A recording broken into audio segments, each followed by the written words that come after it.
राजनीति विज्ञान के विद्यार्थियों नमस्कार। बीए तृतीय वर्ष के अंतर्गत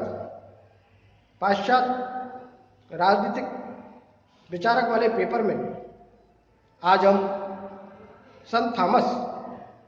एक्विनास का अध्ययन करेंगे। विद्यार्थियों मित्रों, इस महान संत पाश्चात्य राजनीतिक विचारक का जन्म 1225 ईस्वी में नेपल्स राज्य के निकट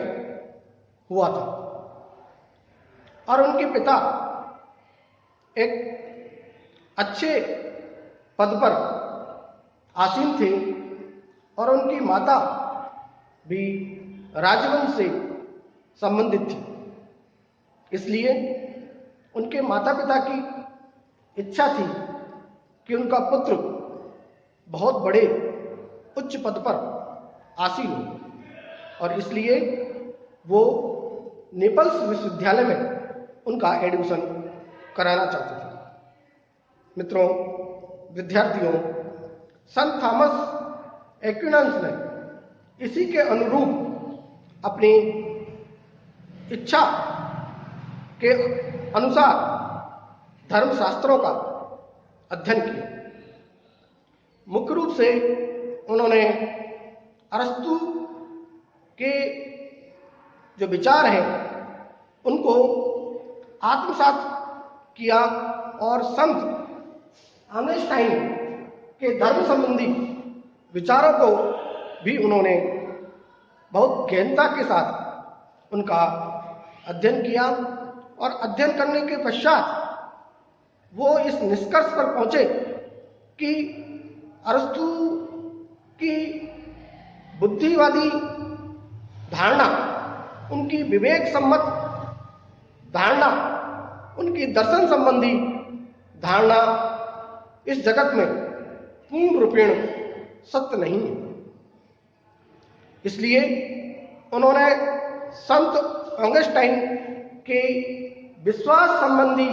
विचारों, उनकी श्रद्धा संबंधी विचारों, उनकी आस्था संबंधी विचारों, कहने का तात्पर्य उनके धर्म संबंधी विचारों और अरस्तु के विवेक संबंधी विचारों के बीच समन्वय स्थापित करने का कार्य किया। कहने का तात्पर्य ये है कि अरस्तु और संत ऑगस्टाइन की विचारों को उन्होंने समन्वित रूप देकर एक नया दृष्टिकोण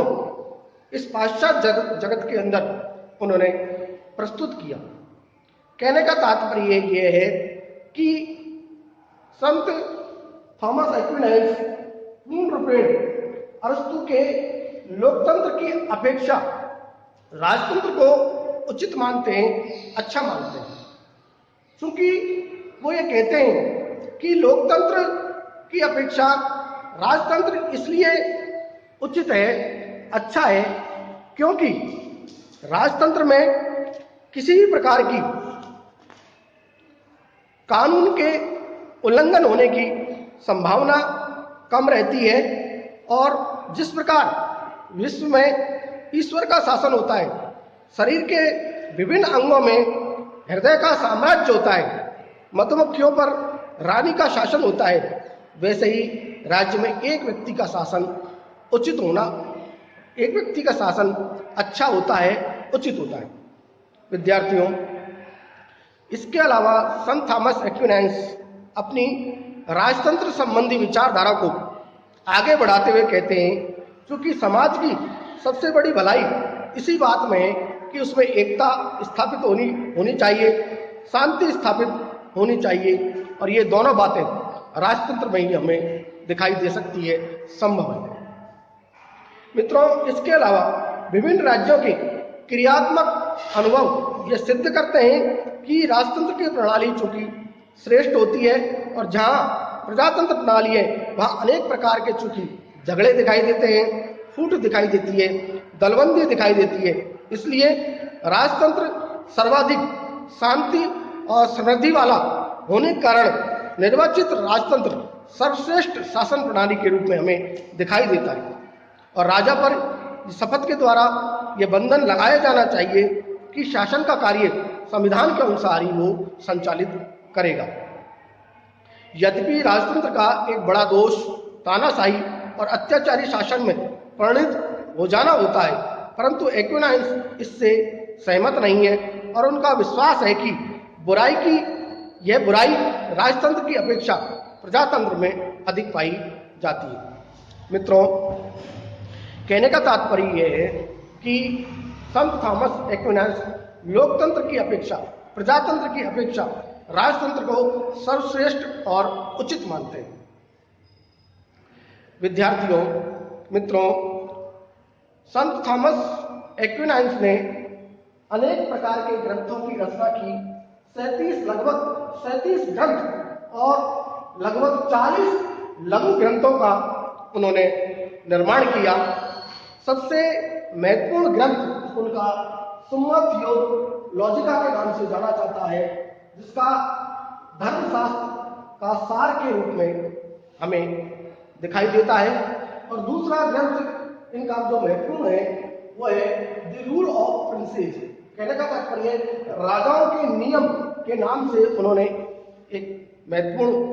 दूसरा ग्रंथ का निर्माण किया। इसके अलावा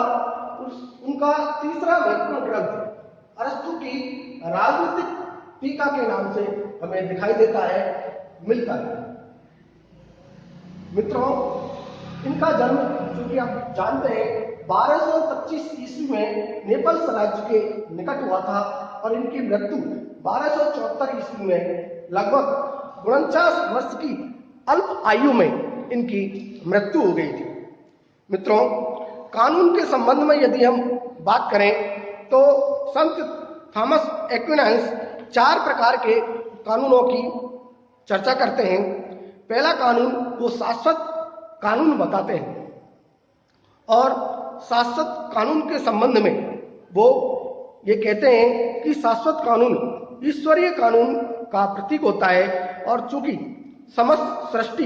इस कानून के अनुसार निर्मित है और उसके अधीन होती है, सीमित होने के कारण मनुष्य बुद्धि उसे पूर्ण रूपेण समझ पाने में चूंकि असमर्थ होती है, अतः प्राकृतिक कानून के माध्यम से ईश्वर उसे परिचित कराता है।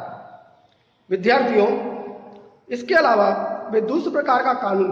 प्राकृतिक कानून को बताते हुए कहते हैं कि इस कानून के द्वारा मनुष्य भले और बुरे, सत्य और असत्य के मध्य भेद स्थापित करता है और सत्य की प्राप्ति और असत्य से निवृत्ति की ओर उन्मुख होता है। इस कानून की उत्पत्ति शाश्वत कानून से होती है और यह कानून मूलभूत रूप में सभी के लिए चूंकि समान होता है और विश्व की सभी वस्तुओं में समान रूप से व्याप्त होता है। विद्यार्थियों, मित्रों, मनुष्य की चूंकि विभिन्न प्राकृतिक इच्छाओं, चाहे वो समाज में रहना हो, चाहे वो आत्मरक्षा का अधिकार हो, चाहे वो संतान उत्पन्न करना हो अथवा सत्य से साक्षात्कार करना हो, विवेक का विकास करना हो, आदि की अधिकतम पूर्ति इसी प्राकृतिक कानून के माध्यम से हो सकती है, संभव है। मित्रों, इन दोनों कानूनों की व्याख्या के पश्चात संत थॉमस एक्विनाइंस तीसरे प्रकार के कानून, मानवीय कानून को बताते हैं और मानवीय कानून के संबंध में वो कहते हैं चूंकि मनुष्य के द्वारा समाज में शांतिपूर्ण जीवन बनाए रखने के लिए बनाई गई दंड व्यवस्थाएं होती है और ये दंड व्यवस्थाओं से, इनके भय से समाज में चूंकि शांति बनी रहती है, अतः मानवीय कानून का निर्माण प्राकृतिक कानून के आधार पर ही होता है।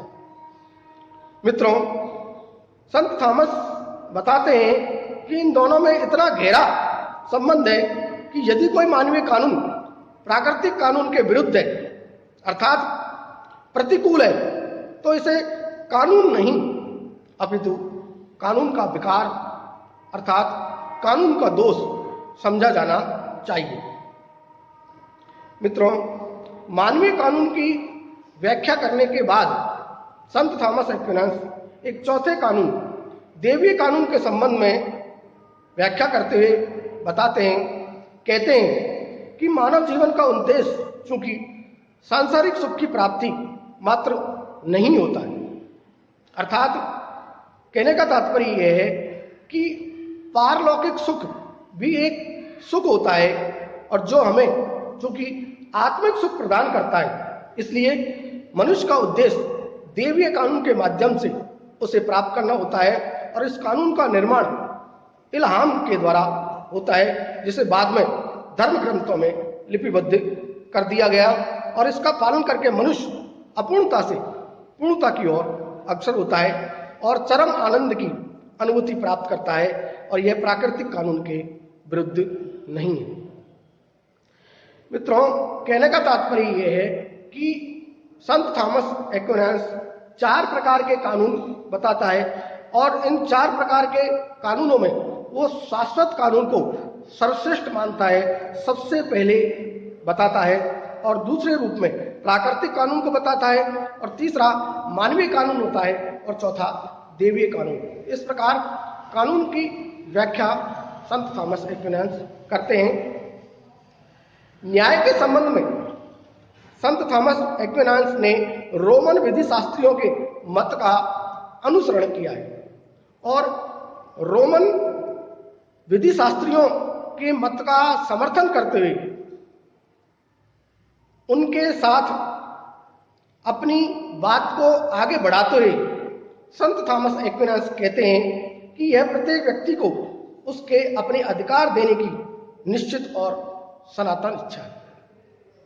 किंतु इस सिद्धांत की संत थॉमस व्याख्या करते हुए अरस्तु के मत को, जो कि उन्होंने बताया कि चूंकि न्याय का मौलिक तत्व समानता है और ये समानता चूंकि 2 प्रकार से निश्चित होती है, पहली प्रकृति के आधार पर, दूसरी मानवीय आधार पर।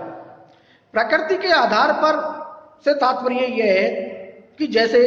जब कोई व्यक्ति अमुक राशि देता है तो उसे ठीक उतनी ही राशि वापस दी जानी चाहिए। कहने का तात्पर्य यह है कि प्रकृति के आधार पर इस प्रकार की समानता स्थापित होनी चाहिए और मानवीय आधार पर किस प्रकार होनी चाहिए, वो यह है, इस प्रकार है कि जब किसी समाज के प्रचलित रीति रिवाज के द्वारा अथवा राज्य के आदेश के द्वारा 2 वस्तुओं में समानता निश्चित की जाए, लिखित मानवीय कानूनों को एक्विनास न्याय और अधिकारों का मूल मानता है, बशर्ते कि ये प्राकृतिक कानून के प्रतिकूल नहीं हो। इस प्रकार से मित्रों, विद्यार्थियों, वो न्याय की व्याख्या को करते हैं, बताते हैं। निजी संपत्ति के संबंध में यदि हम विचारों का अध्ययन करें तो संत थॉमस एक्विनास 3 आधारों पर निजी संपत्ति का समर्थन करते हैं। पहला आधार वो ये बताते हैं, चूंकि व्यक्ति उन वस्तुओं को प्राप्त करने की अधिक इच्छा रखता है, चेष्टा करता है, जिसके बारे में यह विश्वास होता है कि भविष्य में भी इन पर उनका अधिकार बना रहेगा, किंतु उन वस्तुओं के लिए प्रयत्न नहीं करता जो सबकी मानी जाती है। दूसरे आधार पर वो ये कहते हैं कि मानवीय कार्य व्यापार अधिक व्यवस्थित ढंग से संपादित होते हैं और जबकि व्यक्ति विशेष पर वस्तु विशेष की प्राप्ति का चूंकि उत्तरदायित्व होता है, किंतु जब प्रत्येक व्यक्ति पर प्रत्येक वस्तु की देखरेख का भार होता है तब सभी भी भ्रमित हो जाते हैं। मित्रों, तीसरा जो आधार है वो है राज्य की शांति और सुव्यवस्था इस बात पर निर्भर करती है कि उसके नागरिक कितनी मात्रा में संतुष्ट है। इस प्रकार हम भली प्रकार से जानते हैं, समझते हैं कि झगड़े उन लोगों में उठते हैं जिनकी साझे की संपत्ति होती है। इस प्रकार संत थॉमस एक्विनास द्वारा जो युक्तियां संपत्ति के समर्थन में दी गई वे अरस्तु के लगभग मिलती जुलती है, किंतु संत थॉमस एक्विनास के आर्थिक विचार अरस्तु की अपेक्षा अधिक उदार है। अरस्तु के विपरीत वे सूद प्रथा को विहित मानते हैं और उनका कहना है कि जब कोई व्यक्ति सामाजिक कल्याण के लिए व्यापार करता है और केवल आवश्यक वस्तुओं का संग्रह करता है, तब यह उचित है कि वे अपने परिश्रम के लिए कुछ द्रव्य लाभ के रूप में ले। कहने का तात्पर्य यह है कि संत थॉमस एक्विनास के संपूर्ण विचारों को ज्ञात कर लेने के पश्चात, जान लेने के पश्चात, हम इस निष्कर्ष पर पहुंचते हैं कि वह एक बुद्धिवादी दार्शनिक था और अभी भी वह कैथोलिक चर्च का सर्वोत्तम अभिभावक और गौरव माना जाता है। उसने अरस्तु के दर्शन की नींव पर चर्च के धर्मशास्त्रीय विचार और पोप के श्रेष्ठता रूपी भवन का निर्माण किया है। मित्रों, इस प्रकार संत थॉमस एक्विनास ने अपने विचारों को बताया है और अगली वीडियो में हम पुनः इस पर चर्चा करेंगे, विचार करेंगे। धन्यवाद।